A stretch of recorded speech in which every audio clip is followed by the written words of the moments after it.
Monsieur le Premier ministre, l'opinion pense que de plus en plus vous changez de discours vis-à-vis des pays de l'AES. Est-ce que vous maintenez votre discours panafricaniste?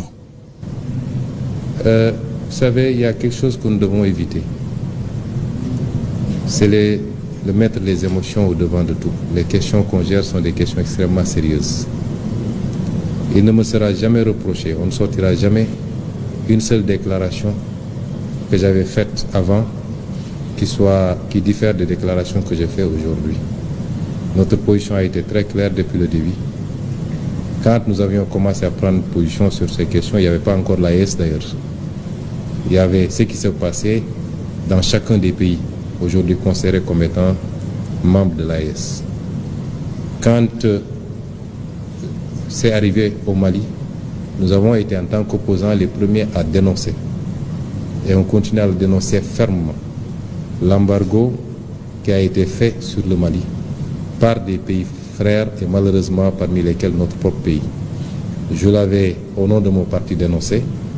Je continue à le dénoncer et comme je l'ai dit, sous notre régime, ces genres de pratiques ne pourront jamais prospérer et personne ne passera par le Sénégal pour soit déstabiliser le Mali ou aucun autre pays frère ou alors lui imposer des sanctions de cette nature.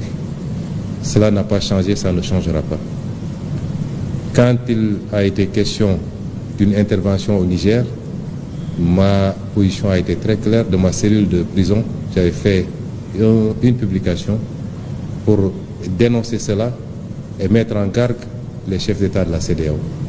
Cela n'a pas changé aujourd'hui.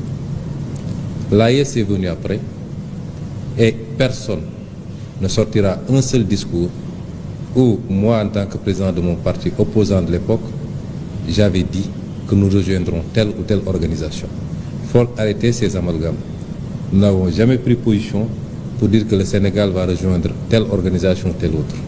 Ça, c'est la première chose. Nous sommes tous des pays souverains. Nous nous respectons. Nous devons nous respecter dans nos choix souverains. Et nous respectons le Mali dans ses choix. Nous respectons le Burkina dans ses choix.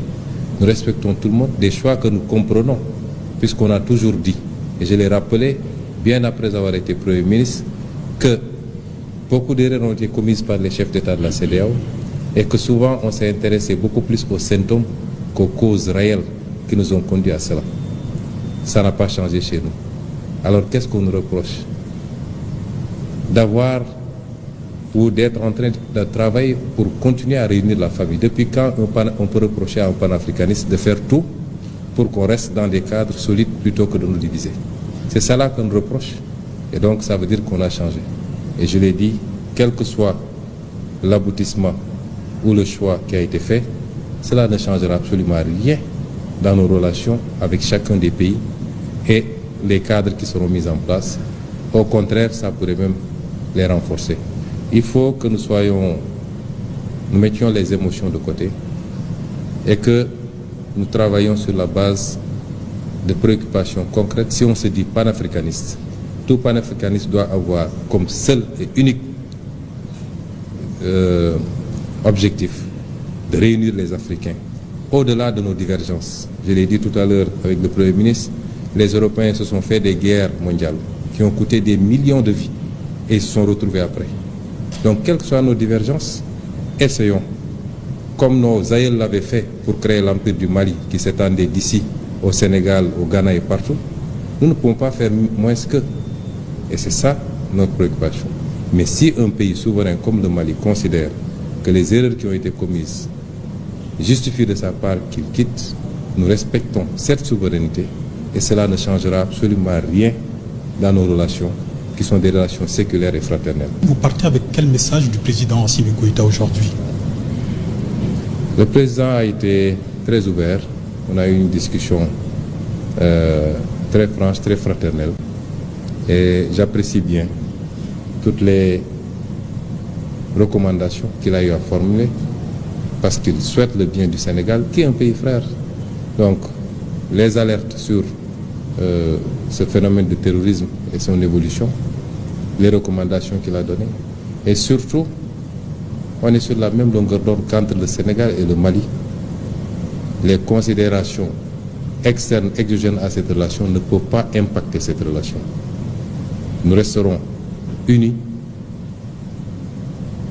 conformément aux réalités géographiques, historiques, économiques, sociales, sociétales même, qui nous imposent d'être deux pays très unis et de continuer à coopérer dans tous les plans. Et ça, c'est extrêmement fort.